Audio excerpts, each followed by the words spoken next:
एक last test होना था जिसमें उस बेबी का सीरम लेकर के मुझे आज भी याद है मुंबई भेजना था और 21 डेज़ के बाद में उसकी रिपोर्ट आनी थी। जब वो रिपोर्ट भी पॉजिटिव आ गई, इट वाज 15 जनवरी, देन हमसे डॉक्टर ने कहा कि अगर आप चाहते हैं तो you have the last chance कि इस बेबी को अबॉर्ट करा लें। शादी के जब 2 साल हो चुके थे एंड हमें जुलाई महीने में पता चला कि हमारा मैं बाप बनने वाला हूँ। एट सम एक्सटेंट मुझे लग रहा था कि मैं कैसे कैसे इतनी बड़ी रिस्पॉन्सिबिलिटी को होल्ड करूँगा। परमेश्वर ने मुझसे बात करी और तैयार किया कि नहीं, अब तुम्हें एक नई ज़िंदगी शुरू होने वाली है तुम्हारी, और जिसके लिए मैं तुम्हें सामर्थ्य बनाऊँगा। I will give you the strength. जब हमारा वो ट्राइमेस्टर का टेस्ट हुआ तो एट दैट टाइम डॉक्टर ने पूरा हमें बताया नहीं था। उन्होंने कहा था जनरल टेस्ट है। लेकिन फिर शाम के टाइम पे जब डॉक्टर का फ़ोन आया कि रिपोर्ट्स आ गई हैं, I have collected it, that moment I still remember. That drizzling होने लगी और पता नहीं, जब even when I was getting down from the car, both of us were only there, so I was just talking to him and I was saying कि I don't know what problem is there, like why she has called us अभी। और मतलब पैर भी उस वक्त कांप रहे थे और जो मतलब एक अलग ही स्ट्रेस को मैंने सचमुच उस दिन फील किया था कि जो एक खुशियाँ थी वो एकदम से वो एक छोटे से स्टेटमेंट से ही बिल्कुल हिल गई थी। डॉक्टर ने उस वक्त उस पॉजिटिव का जब हमें मतलब बताया, मीनिंग समझाया कि now baby can be abnormal, baby can be mentally retarded, baby can be undeveloped, so that was very heart broken for us. हम हिल गए, हमारी समझ में नहीं आ रहा था कि हम इसको किस तरीके से एक्सेप्ट करें या किस तरीके से लें। एंड वो दिन था, वहाँ से मल्टीपल टेस्ट की जर्नी स्टार्ट होती है, every week, every 10 days, every 15 days, और ये करते करते test after test, test after test, और प्रेगनेंसी के 6 मंथ्स पास हो चुके थे।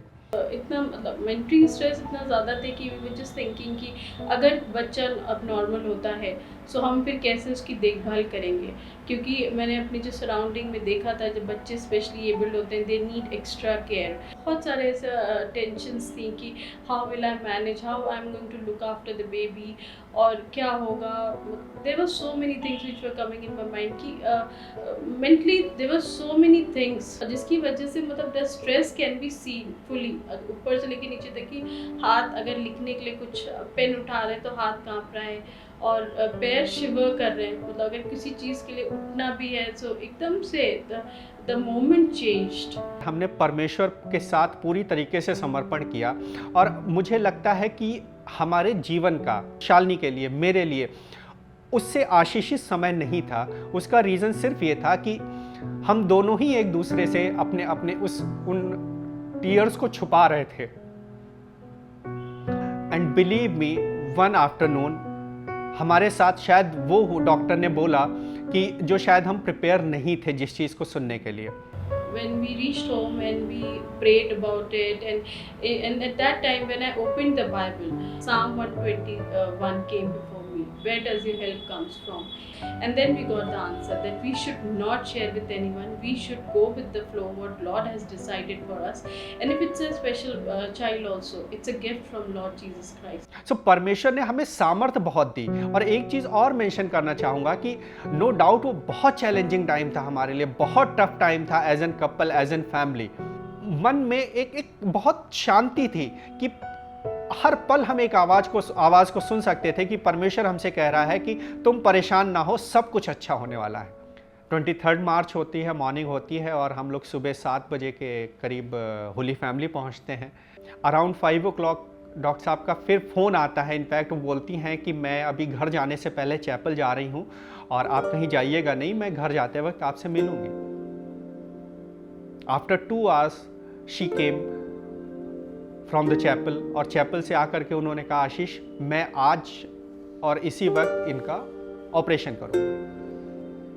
9:40 पे डॉक्टर बाहर आती हैं ऑपरेशन थिएटर से, निलिशा उनके हाथ में होती है।